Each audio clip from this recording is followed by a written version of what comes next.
एक मौनी फूल एक कविता संग्रह बुक है, यानी कि काव्य खंड बुक है। एक मौनी फूल एक कविता संग्रह बुक है और इसके लेखक जो है संतोष कुमार महतो। याद रखिएगा, एक मौनी फूल के लेखक कौन है? संतोष कुमार महतो। और यदि आप टारगेट पूरा एप्लीकेशन नहीं डाउनलोड किए हैं, लिंक डिस्क्रिप्शन में मिल जाएगा, आप लोग टारगेट पूरा एप्लीकेशन जरूर डाउनलोड कर लें। इस एप्लीकेशन में जेसीसी, सीजीएल और एक्साइज कांस्टेबल के लिए कंप्लीट खोरठा का वीडियो लेक्चर मिल जाएगा। जेसीसी सीजीएल का जो सिलेबस है खोरठा भाषा का, उसके अकॉर्डिंग इस एप्लीकेशन में चैप्टर वाइज टेस्ट उपलब्ध है। जैसे छाहर कहानी संग्रह में 10 कहानी है तो 10 का अलग अलग टेस्ट इसमें मिल जाएगा। साथ ही फुल लेंथ टेस्ट यानी कि 100 क्वेश्चन का भी टेस्ट इसमें उपलब्ध है। साथ ही झारखंड जीके का नोट्स, कंप्यूटर का नोट्स और पेपर 3 जेसीसी सीजीएल का जो पेपर 3 है यानी कि जीएस पेपर में 150 क्वेश्चन पूछा जाएगा। तो 150 क्वेश्चन का टेस्ट सीरीज भी इस एप्लीकेशन में जारी है। यदि आप टारगेट पूरा एप्लीकेशन नहीं डाउनलोड किए तो जरूर डाउनलोड कर लें। किसी भी तरह का समस्या हो तो इस नंबर पर आप लोग कॉन्टैक्ट कर सकते हैं। और इस बुक में टोटल देखिए कुल इस कविता संग्रह में कुल 31 कविता है। याद रखिएगा, संतोष कुमार महतो द्वारा लिखा गया एक मौनी फूल में कुल 31 कविता है। 31 कविता में इस वीडियो में 10 कविता हम लोग देखेंगे और 2 वीडियो और आएगा, तो पूरी तरह से इस बुक को हम लोग कंप्लीट कर लेंगे। तो कुल देखिए 31 कविता में पहला जो कविता है प्रार्थना। क्या है यहाँ? प्रार्थना है। हर हरि मिलन है, धधाइल मूसा, चंद्रपुरा दर्शन, बैंगन पोड़ा, हमें तोहर से नाई किछु मांगबो, ईटा कहाँ के न्याय है, नित गजगज काहे करे मौके, गधा के बाप के है तो, और चमचा। तो इस वीडियो में हम लोग चमचा तक पढ़ेंगे, यानी कि 10 कविता पढ़ेंगे। तो लेट नहीं करते हुए एक एक करके हम लोग देखते हैं। देखिए, एक मौनी फूल जिसके लेखक संतोष कुमार महतो हैं, कुल कविता याद रखिएगा 31 है। कितना है? 31 कविता है। प्रथम संस्करण एक मौनी फूल का प्रथम संस्करण पूछे तो 1986, दूसरा संस्करण 1988। इस किताब को संतोष कुमार महतो ने अपने माँ बाप को समर्पण किया है। याद रखिएगा, एक मौनी फूल किसको समर्पण किया है? अपने माँ बाप को। तनी विचार एक मौनी फूल के ऊपर, अपना विचार किसने दिया है? एक मौनी फूल जो किताब है उसके ऊपर अपना विचार ए.के. झा ने दिया है। ये सब क्वेश्चन पूछा जाता है, इसलिए आप लोग ध्यान से देखिएगा। तो एक मौनी फूल जो बुक है उस पर अपना विचार देने का काम ए.के. झा ने किया है। देखिए, आपन आपन बात, इस बुक में अपना बात तो अपने मन की बात किसने कहा है? तो महेश गोलवार जी ने, महेश गोलवार ने आपन आपन बात इसमें लिखा है। शुभकामना किसने किसने दिया? तो शिव किंकर महाराज, संतोष कुमार जायसवाल, राधा रमन चौबे, उपेंद्र नारायण पांडे, सत्यनारायण महतो, इतने लोगों ने इस बुक के लिए शुभकामना दिया है। देखिए, एक मौनी फूल अंधेरे का चिराग, एक मौनी फूल पुस्तक है, उसे अंधेरे का चिराग कहा गया। किसने कहा है? डॉक्टर दयानंद बटोही ने अपना मंतव्य, अपना जो भी मन की बात है इसमें लिखा गया है। एक मौनी फूल अंधेरे का चिराग किसने लिखा है? डॉक्टर दयानंद बटोही। उसके बाद देखिए, मने रखिया मनु के विचार, एक लेख है और इस पुस्तक के बारे में इस लेख को किसने लिखा है? हरिपद मुखर्जी ने लिखा। एक मौनी फूल के लिए आशीर्वाद किसने दिया है? इस बुक को लिखने के लिए आशीर्वाद संतोष कुमार महतो के गुरुदेव, जिनका नाम है यतुल, इन्होंने आशीर्वाद दिया है। प्रेरक 2 शब्द, इस बुक के बारे में 2 शब्द किसने रखा है? डॉक्टर VN पहाड़ी ने। किसने? डॉक्टर VN पहाड़ी ने। एक मौनी फूल के प्रकाशक तो याद रखिएगा रामधान प्रकाशक। देखिए, लेखक परिचय, नाम याद रखिएगा संतोष कुमार महतो, जन्म 2 सितंबर 1930, पिता का नाम स्वर्गीय तालो महतो, माता स्वर्गीय छुटमनी देवी, जन्म स्थान ग्राम और पोस्ट याद रखिएगा, विलेज प्लस पोस्ट जो है गांगजोरी। कहाँ है? गांगजोरी, और जिला बोकारो। आगे हम लोग देखते हैं। देखिए, शिक्षा MA के भूगोल से, पैसा शिक्षण कायद 1958 से लेकर 31 मार्च 1990 तक, और पुण्य स्मृति यानी कि संतोष कुमार महतो जी का मृत्यु कब हुआ? 24 नवंबर 2013 को। अब हम लोग पहला कविता को देखेंगे। पहला कविता है प्रार्थना, और इसे लाइन बाय लाइन नहीं पढ़ेंगे क्योंकि लाइन बाय लाइन पढ़ के समय का बर्बादी है, उतना कुछ पूछा नहीं जाता। एक ब्रीफ जानकारी, एक शॉर्ट जानकारी होना चाहिए कविता में, और कविता से डीपली क्वेश्चन नहीं पूछा जाएगा। अभी आप लोग एक मौनी फूल के बारे में जो भी कुछ बताएं, अभी प्रार्थना शुरू करने से पहले जो भी कुछ बताएं, उन सभी चीज़ को याद रखिएगा, क्वेश्चन वहीं से उठेगा। फिर भी सिलेबस में दिया हुआ है तो हम लोग सारांश को जरूर देखेंगे। कवि है संतोष कुमार महतो, भगवान विष्णु से प्रार्थना करते, कवि मनोकामना करते हुए कहते हैं कि इस धरा पर सभी प्राणी पर अपना दया दृष्टि बनाए रखें। इस धरती पर, इस पृथ्वी पर जो भी प्राणी है सब पर आप अपना दया दृष्टि बनाए रखें। मनुष्य का जो देह है, मनुष्य का जो शरीर है 84 लाख योनियों के बाद मिला है, इसका जतन करें, यानी कि इसका रक्षा करें। किससे कह रहा है? भगवान विष्णु से कह रहे। कौन? संतोष कुमार महतो जी। एक मनुष्य दूसरे के साथ भेदभाव नहीं करे, सभी अपने धर्म का पालन करें, चाहे वो कोई भी धर्म से आते हो। सभी मनुष्य मनु का संतान है, याद रखिएगा, सभी मनुष्य मनु का संतान है, न कि दानव का। सभी मनुष्य नारायण का ही रूप है, याद रखिएगा, सभी मनुष्य नारायण का ही रूप है। सभी का खून एक ही है, चाहे वो हिंदू हो या मुस्लिम, सिख हो या ईसाई, सभी भाई भाई है। तो एक छोटा सा कविता था प्रार्थना, जिसमें कवि संतोष कुमार महतो जी भगवान विष्णु से प्रार्थना करते हुए कहते हैं। आगे हम लोग इसका क्वेश्चन आंसर को देख लेते हैं। देखिए, कवि केकर से प्रार्थना कर लिया, कवि केकर से प्रार्थना कर लिया तो भगवान विष्णु से। सभी मनुष्य केकर संतान लागे, तो सभी मनुष्य मनु का संतान, याद रखिएगा, किसका संतान है? मनु का। सभी मनुष्य के खून कैसन होवे, तो सभी मनुष्य का खून एक जैसा होता है। कवि भगवान से की मांग ले है, तो सुमति और प्रगति। भगवान से क्या मांगा है? कि सभी का सुमति हो, सभी का प्रगति हो। कवि दीन की नियर काटे खोजत। देखिए, कवि दीन की नियर काटे खोजत, कवि जो है संतोष कुमार महतो अपना दीन किस प्रकार काटना चाहता है, तो याद रखिएगा, हंसी खुशी से काटना चाहता है। अब हम लोग दूसरा कविता देखेंगे, हर हरि मिलन। हर का अर्थ है भगवान शिव, याद रखिएगा, भगवान शिव, और हरि का अर्थ है भगवान विष्णु। तो दोनों का मिलन होता है। मिलन किस लिए होता है, आगे हम लोग कविता में देखेंगे। देखिए, इस कविता में भगवान शिव और भगवान विष्णु अपने अपने समस्याओं का समाधान ढूंढने के लिए अपने अपने वाहन लेकर एक दूसरे से मिलने निकलते हैं। कौन कौन? भगवान शिव और भगवान विष्णु अपने अपने समस्याओं का समाधान ढूंढने के लिए एक दूसरे से मिलना चाहते हैं, मिलने के लिए निकलते हैं अपने अपने वाहन लेकर।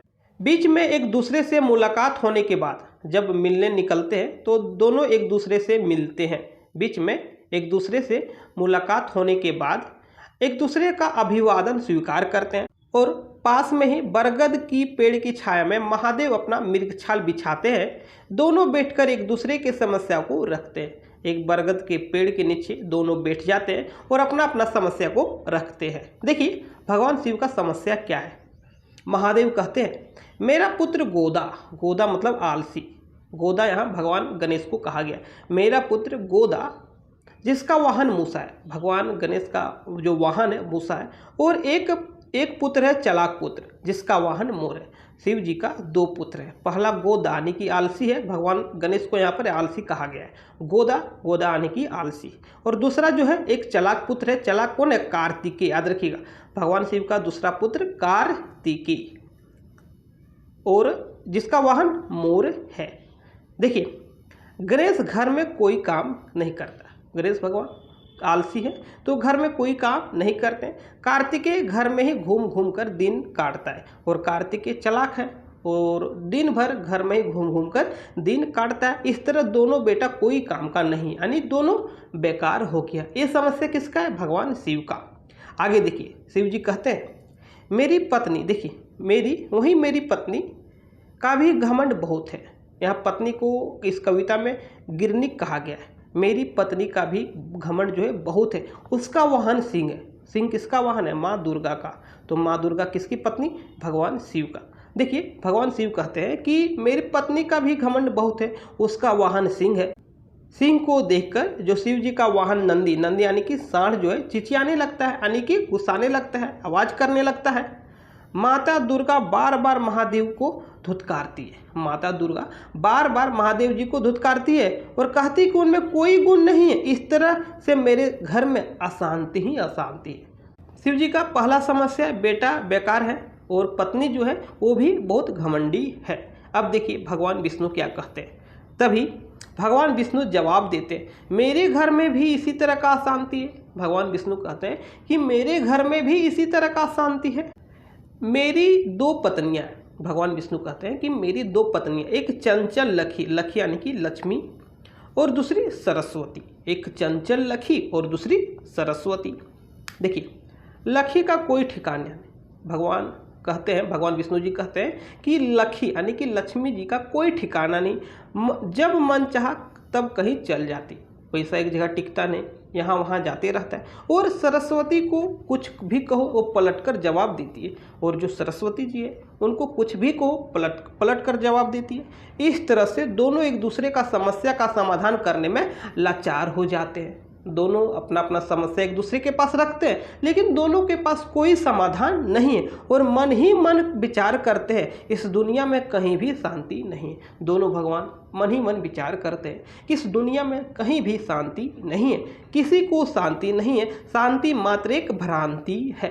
तो इस कविता के माध्यम से कवि संतोष कुमार महतो बताना चाह रहे हैं कि जब भगवान के घर ही अशांति है, भगवान का घर ही अशांति है, तो इस धरती पर मनुष्य का घर शांत कैसे हो सकता है? शांति मात्र एक भ्रांति है। आगे हम लोग क्वेश्चन आंसर देखते हैं। देखिए, हर हरि मिलन, देखिए हर हरि मिलन केकर लिखल कविता लागे, तो संतोष कुमार महतो की। हर हरि मिलन के अर्थ की हुई, तो हर का अर्थ है भगवान शिव और हरि का अर्थ है भगवान विष्णु, दोनों का मिलन यानी कि भगवान शिव विष्णु के मिलन। देखिए, हर हरि मिलन कविता कौन समस्या के उखरवल गेल है? इस कविता में किस समस्या को उखाड़ा गया? तो पारिवारिक समस्या को। ये कविता गोदा ककरा कहल गेल है? इस कविता में गोदा किसको कहा गया? तो भगवान गणेश को। देखिए, इस कविता में यानी कि ये कविता पायखाडेक केकरा कहल गेल है? तो पायखाडेक भगवान कार्तिकेय को कहा गया है। इस संसार केकरा शांति है? इस संसार केकरानी को किसको शांति है? तो किसी को नहीं, केकरो ना, इस संसार में किसी को शांति नहीं है। अशांति के माझे शांति की हक है? अशांति के माझे यानी कि अशांति के बीच में शांति क्या है? एक प्रकार का भ्रांति है। अब हम लोग तीसरा कविता देखेंगे, धधाइल मूसा। धधाइल का अर्थ होता है उटपटांग काम करने वाला, और मूसा का मतलब होता है चूहा। तो एक ऐसा चूहा है जो उटपटांग काम करता है। तो चूहा आप सभी को पता है कि नेचर कैसा होता है। देखिए, संतोष कुमार महतो जी कहते हैं कि ये जो झारखंड है इसमें बाहरी लोगों का अतिक्रमण है। तो बाहरी लोगों को मूसा कहा गया। इस कविता में बाहरी लोगों को क्या कहा गया? मूसा कहा गया। इस कविता में मूसा का जिक्र किया गया है जो झारखंड से बाहर लोगों को इंगित करता है। कविता में कवि बहुत ही जतन से गोबर मिट्टी में लोवा बोया था, लेकिन चूहे ने उसको काट दिया। लोवा मतलब होता है लौकी, याद रखिएगा। लोवा का अर्थ होता है लौकी, जिसको कद्दू भी कहते हैं। लेकिन कद्दू का जो लत है चूहा ने काट दिया है। अब पूछेगा कि जो लोवा लत है किसको इंगित करता है? तो लोवा लत झारखंड का सरल अर्थव्यवस्था का प्रतीक है। देखिए इसमें देखिए, इससे कवि दुखी होकर इसका शिकायत गजानन से करने के लिए चल जाता है। गजानन से करने की सिफारिश करता है और कहता है कि अपने वाहन को संभाल कर रखिए, नहीं तो चूहा मारने का दवा रेटफो देकर मार देंगे। अब मूसा है तो मूसा बदमाशी करेगा ही, और इसका शिकायत गजानन से करते हैं। गजानन आने की भगवान गणेश से करते हैं और कहते हैं कि आप इसको संभाल कर रखिए, नहीं तो एक दवा आता है रेटफो चूहा मारने की दवा है, इसको देकर मार देंगे। तो इसका क्वेश्चन आंसर हम लोग देखते हैं। धधाइल मूसा कविता केकर लिखल है? तो संतोष कुमार महतो जी का। धधाइल माने की हो? धधाइल मतलब बहकल। आगे देखिए, ये कविता मूसा केकर प्रतीक है? तो झारखंड से बाहर लोग कर, झारखंड से बाहर के लोगों का। देखिए, मने मने खेलो गुड़ चीरा, एक लाइन आया है इस कविता में, मने मने खेलो गुड़ चीरा। तो ये क्या है? एक प्रकार का मुहावरा है। हिंदी में कहा जाता है कि मन ही मन खीर खाना। आगे हम लोग देखते हैं, ये कविता उखरवल रेटफो की हक है? तो रेटफो एक चूहा मारे की दवा है। गजानन के वाहन की हक है? तो गजानन का वाहन मूसा है। धधाइल मूसा कौन किताब से ले गए? तो एक मौनी फूल से लिया गया है। अगला कविता देखिए, चंद्रपुरा दर्शन। यह एक प्रतीकात्मक कविता है। इसमें चंद्रपुरा विद्युत कारखाना का जिक्र किया गया है, जिसे शिव जी का प्रतीक बताया गया है। इस कविता में चंद्रपुरा का जो विद्युत कारखाना है उसे शिव जी का प्रतीक बताया गया है। यह कारखाना अमेरिका के सहयोग से बना था। चंद्रपुरा विद्युत कारखाना अमेरिका के सहयोग से बना था। चंद्रपुरा के रंगामाटी में अवस्थित है। दुग्धावासी को शिव का सहचरी बताया गया।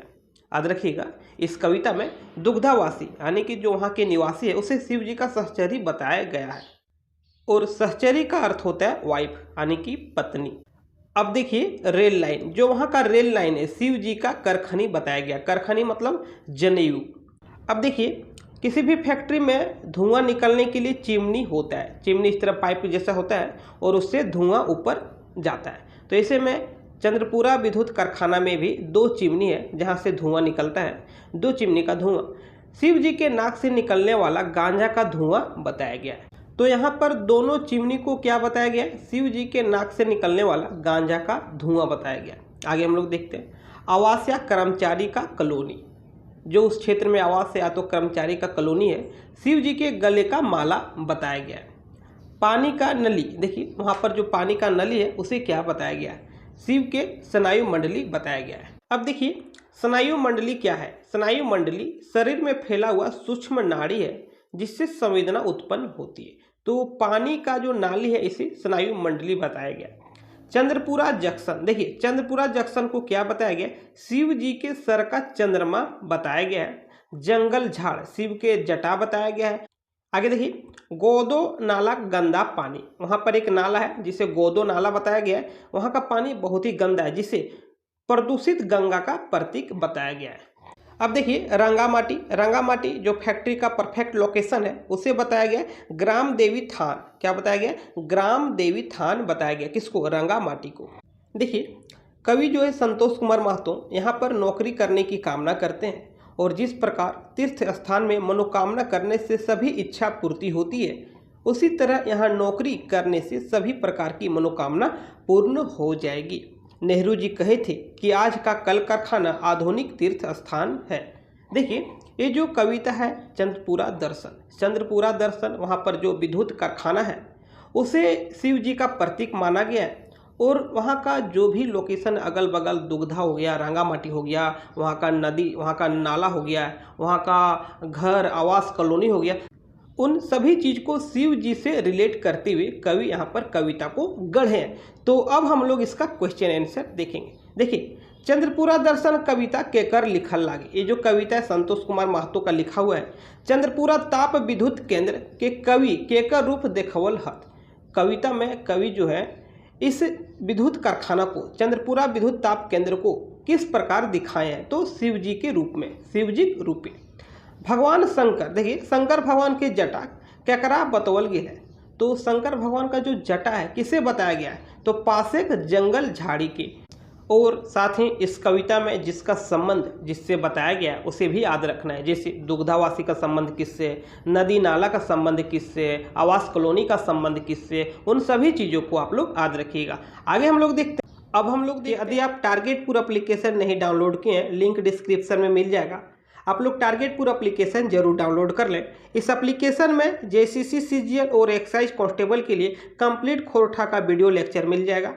जेसीसी सीजीएल का जो सिलेबस है खोरठा भाषा का, उसके अकॉर्डिंग इस एप्लीकेशन में चैप्टर वाइज टेस्ट उपलब्ध है। जैसे छाहर कहानी संग्रह में 10 कहानी है तो 10 का अलग अलग टेस्ट इसमें मिल जाएगा। साथ ही फुल लेंथ टेस्ट यानी कि 100 क्वेश्चन का भी टेस्ट इसमें उपलब्ध है। साथ ही झारखंड जीके का नोट्स, कंप्यूटर का नोट्स और पेपर 3 जेसीसी सीजीएल का जो पेपर 3 है यानी कि जीएस पेपर में 150 क्वेश्चन पूछा जाएगा। तो 150 क्वेश्चन का टेस्ट सीरीज भी इस एप्लीकेशन में जारी है। यदि आप टारगेटपुर एप्लीकेशन नहीं डाउनलोड किए तो जरूर डाउनलोड कर ले। किसी भी तरह का समस्या हो तो इस नंबर पर आप लोग कॉन्टैक्ट कर सकते हैं। आगे हम लोग देखते हैं। अब हम लोग देखते हैं 5वां कविता बैंगन पोड़ा। बैंगन पोड़ा यानी कि बैंगन का भरता। अब देखिए इस कविता में कवि क्या कह रहे हैं। इस कविता के माध्यम से कवि झारखंड के सरल खान पान को यहाँ की संस्कृति के प्रतीक के रूप में वर्णन किया है। यहाँ की संस्कृति के प्रतीक के रूप में वर्णन किया है। बैंगन पोड़ा यानी कि बैंगन का जो भरता है झारखंड में खूब खाया जाता है। और ऐसे में कवि संतोष कुमार महतो कहते हैं कि यदि बैंगन पोड़ा रहा तो जलेबी और पेड़ा भी उसके सामने फीका है। जलेबी और पेड़ा का भी स्वाद उसके सामने फीका पड़ जाएगा। कौन कह रहे? कवि संतोष कुमार महतो। मूढ़ी के साथ बैंगन पोड़ा खाने से स्वाद भी बढ़ता है। मूढ़ी जिसको खजारी भी कहते हैं, मूढ़ी के साथ बैंगन पोड़ा खाने से स्वाद भी बढ़ता है। अपना बागान में बैंगन को लगाना चाहिए और उसका भरता बनाना चाहिए। अपना जो भी बागान है उसमें बैंगन को लगाना चाहिए। बैंगन जब उगे उसके बाद उसका भरता बनाना चाहिए। पका हुआ बैंगन को पानी से साफ कर उसका भरता बनता है। इसमें मिर्च और तेल भी मिलाया जाता है। भरता बनकर जलेबी और पेड़ा को भी फीका कर देता है। तो उसका स्वाद जलेबी और पेड़ा से भी ज़्यादा बढ़ जाता है। इसका क्वेश्चन आंसर देखते हैं। बैंगन पोड़ा कविता केकर लिखल है? तो इसका आंसर है संतोष कुमार महतो। बैंगन पोड़ा कविता कौन किताब में लिखल गेल है? तो एक मौनी फूल में। और बैंगन पोड़ा माने की होवे? तो बैंगन पोड़ा का अर्थ होता है बैंगन के भरता, तो बैंगन का चोखा। देखिए क्वेश्चन तो बहुत बन जाएगा, लेकिन उतना पढ़ के कोई फायदा नहीं, इतना सारा कविता ही है। कविता में आप लोग को बता दिए शुरू में कि डीप से एक भी क्वेश्चन देखने को नहीं मिलेगा। अब हम लोग देखते हैं अगला कविता, छठा कविता। देखिए, हम तोहर से किछु ना मांगबो। छठा कविता है, हम तुमसे तो हम आपसे कुछ नहीं मांगेंगे।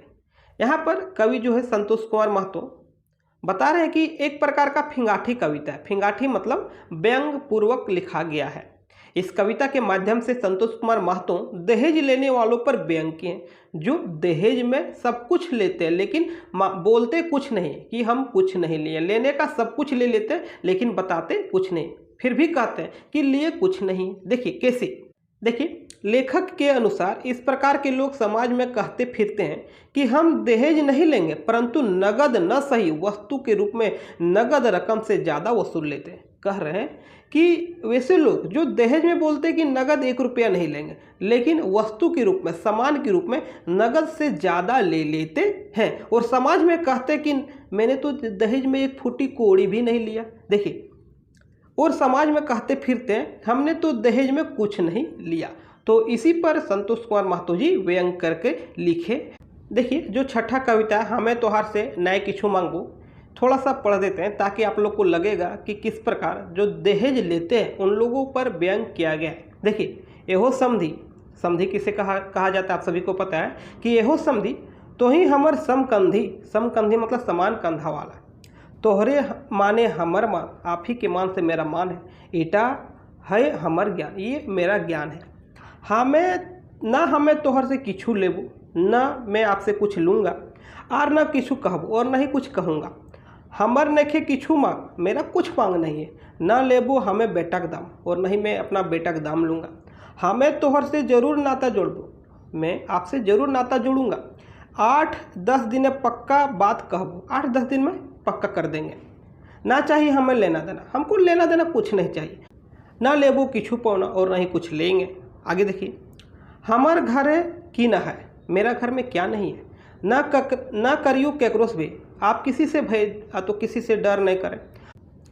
हमें हकियो 1000 मन एक चासा, हमार ऊपर कते लोके का सा, मेरे पास 1000 मन का चासा, एक मन में होता है 40 किलो, याद रखिएगा, एक मन में होता है 40 किलो। तो बोल रहा है कि मेरे यहाँ 1000 मन का चासा है, 1000 मन का खेती है और मेरे ऊपर कई लोगों का आस है।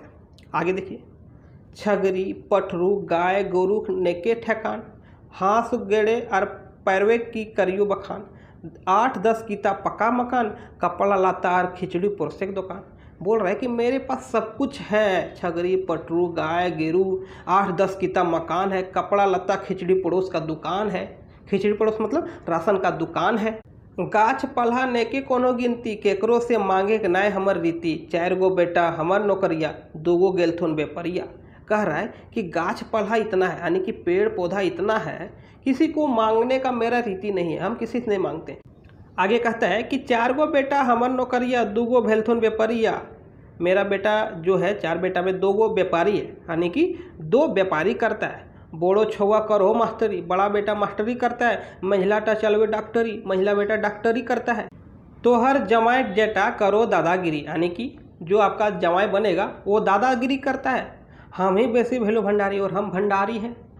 हमार उठन बैठन दरोगा वीडियो संग, मेरा उठन बैठन दरोगा वीडियो के साथ होता है। अपन के रंगल हो दुनिया के रंगे, मैं अपने आप को दुनिया के रंग में रंग दिया हूँ। कह रहा है कि मुख्यमंत्री जवाई के हमें चमचा, मुख्यमंत्री का जो जवाई है उसका चमचा में हूँ। लोक दल नेता हमार चाचा, लोक दल का नेता मेरा चाचा है। हमें न तोहर से किछु लेबो और न किहू कुछ कहबो, मैं आपसे कुछ नहीं लूँगा नहीं कहूँगा। आगे देखिए, तबे बोकारो बनवलियो एगो घर, इसलिए बोकारो में एक घर बनाए हैं।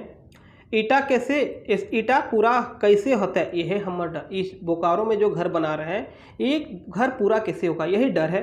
अकर खातिर 500 बोरा सीमेंट, कितना बोरा सीमेंट चाहिए, 500 बोरा सीमेंट चाहिए, और 50 क्विंटल छड़ परमिट, और छड़ कितना चाहिए, 50 क्विंटल चाहिए। एक संग यदि पहुँचवाए दिह, यदि इतना सामान एक साथ यदि पहुँचा देते हैं, ताबे हमर सानत हते हिया, तब मेरा हृदय शांत होगा। यार बरियाती आवे जाए खातिर, बराती को आने जाने खातिर तोरा करे ना है तो फिकिर, आपको कोई फिक्र नहीं करना होगा, इतना पहुंचा दीजिए। साथ ही ये जो समधी है, लड़का का बाप है, कहता है कि मोटे दिया 50-30 हज़ार टका, आप मोटे दीजिएगा 50-30 हज़ार टका, ज़्यादा नहीं, 50-30 हज़ार दे दीजिए। एको बात नहीं जी तो फाका, एक भी बात इधर उधर नहीं जाएगा, जो बताएं सब होगा। एकर ऊपर अपन बेटी दिया गहना, अब आपका बेटी है, आप जो भी गहना देना चाहते दीजिए, कारण ओकरा है हमार घरे रहना। आपकी बेटी है, जो देना दीजिए, मेरा घर में तो रहेगी। आगे देखिए, बेटा टकार हमार एगो साध, बेटा का एक साध है, ओकर बुद्धि है अगाध, उसका बुद्धि बहुत है, तबे न चलव है दादागिरी, तब न बेटा चलाता है दादागिरी। ओकर मन पढ़ा सुना से गेल फिरी, उसका मन पढ़ने लिखने से इधर उधर भटक गया। यदि ओकरा तो है दिया एगो फिएट कार, यदि आप उसको एक फिएट कार देते हैं, घरे रहतो विदेशी जिनिसे भरमार, यदि आप फिएट कार देते हैं लड़का को, तो घर में विदेशी सामान रहेगा। घर से 13 को घूरी गया वापस, घर से 13 पहुना घूर गया, 13 मेहमान वापस चल गया। हमर से सभिन भेला नाखुश, मेरे से सब नाखुश हो गया। तोहर ऊपर हमर कीजिए मन एक टान, अब मेरा मन में आप ही के ऊपर टान है, यानी कि आप ही के ऊपर मन जच गया है। यह खातिर दिलियो ध्यान, इस खातिर मैंने आप पर ध्यान दिया।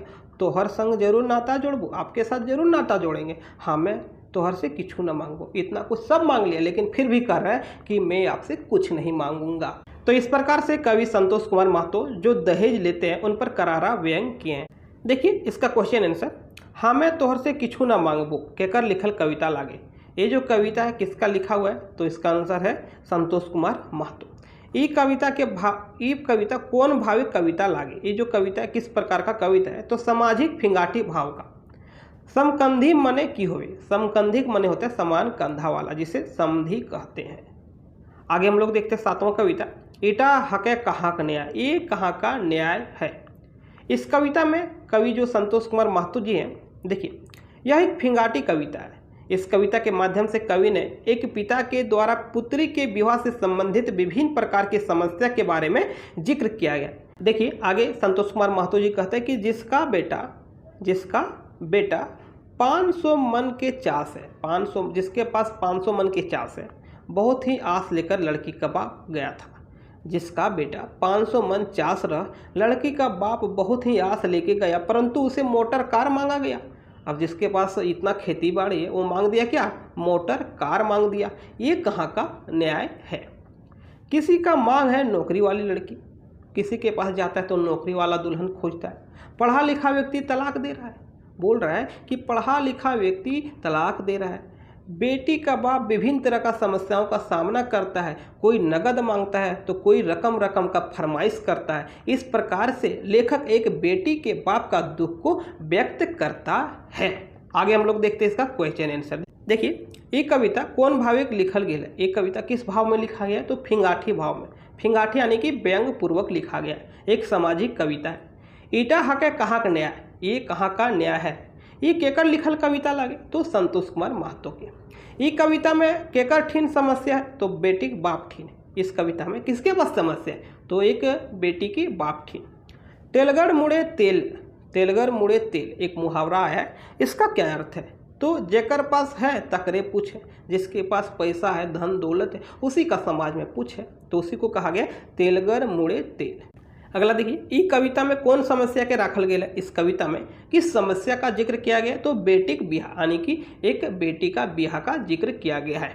अब हम लोग 8वां कविता देखेंगे, नित गज काहे करे मोके। देखिए नित गज काहे करे मोके, गज का अर्थ होता है किच किच, याद रखिएगा किच किच।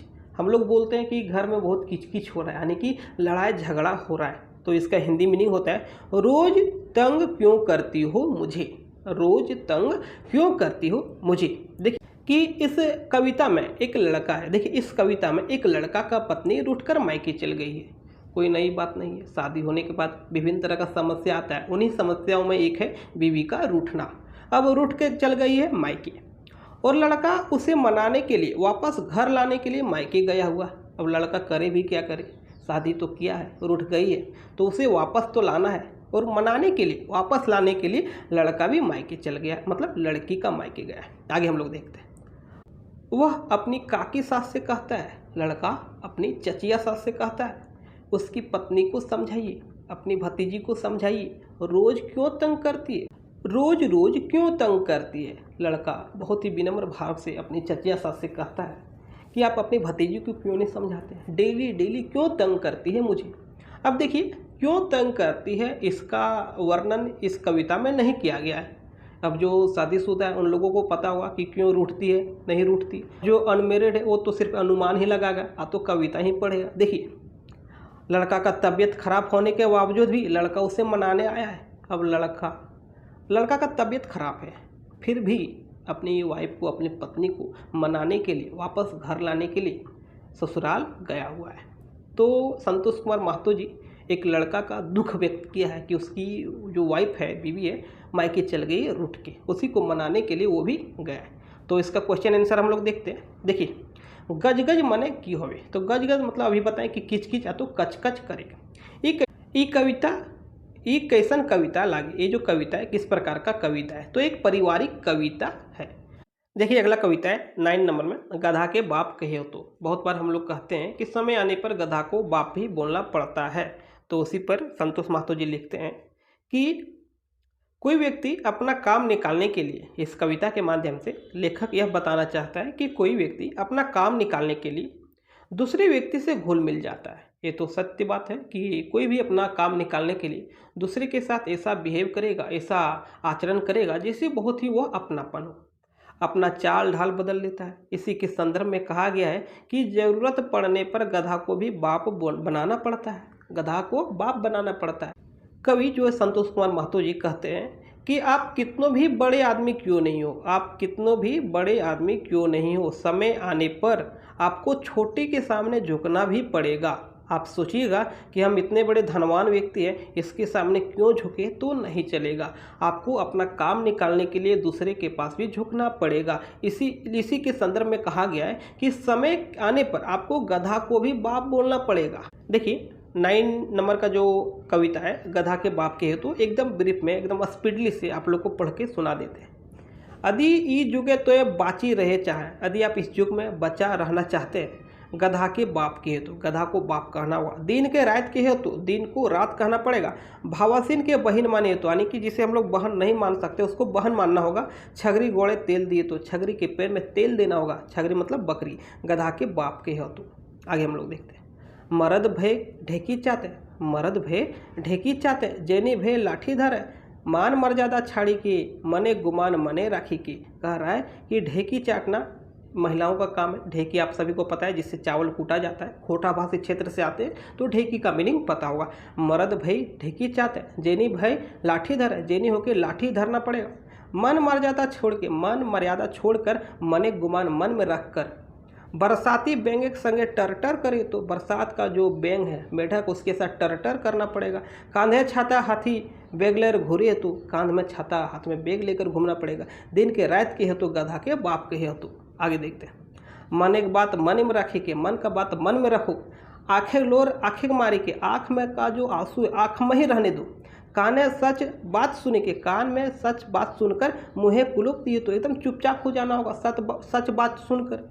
चमचा बातें हुंकार भरे तो, चमचा का बात में हुंकार भरना पड़ेगा। जैसन गुरु तैसन चेला बने तो, जिस प्रकार गुरु उसी तरह चेला बनना पड़ेगा। दिन के रात के हेतु, गधा के बाप के हेतु। आगे हम लोग देखते हैं 10वां जो कविता है चमचा। देखिए चमचा आप सभी को पता है किसे कहा जाता है, दलाल व्यक्ति को। इसमें कवि बताया है कि किस तरह किसी व्यक्ति को किसी बड़े व्यक्ति या आदमी से मिलने के लिए किसी दलाल का सहारा लेना पड़ता है, यानी कि बिना दलाल के किसी भी व्यक्ति से मिला नहीं जा सकता है। उसको खिलाना पिलाना पड़ता है, तब जाकर वह व्यक्ति मिलाने का व्यवस्था करता है। इसी के बारे में वर्णन किया गया है इस कविता में। लेखक संतोष महतो जी कहते हैं कि एक चमचा होता है, चमचा का काम दलालगिरी करना होता है। यदि आप किसी बड़े व्यक्ति से मिलने जा रहे हैं तो उसका जो चमचा है उसको खिलाना पिलाना पड़ेगा, तब जाकर वह चमचा उस व्यक्ति से आपका भेंट कराएगा। आगे हम लोग इसका क्वेश्चन आंसर देखते हैं। चमचा कविता केकर लिखल लागे, यह कविता किसका लिखा हुआ है? संतोष कुमार महतो। चमचा कविता कौन किताब के लागे? एक मौनी फूल का। चमचा के की रखे की सलाह दिलत, बोड़ बोड़ चुल। जो चमचा होता है उसको क्या रखने की सलाह दिया गया है? बड़ा बड़ा चुल, चुल मतलब बाल। देखिए, चमचा के की भूले कहल हत, चमचा को क्या भूलने के लिए कहा गया है? बाप आजा का रास्ता, बाप आजा जिस रास्ता पर चले उसको भूलना होगा।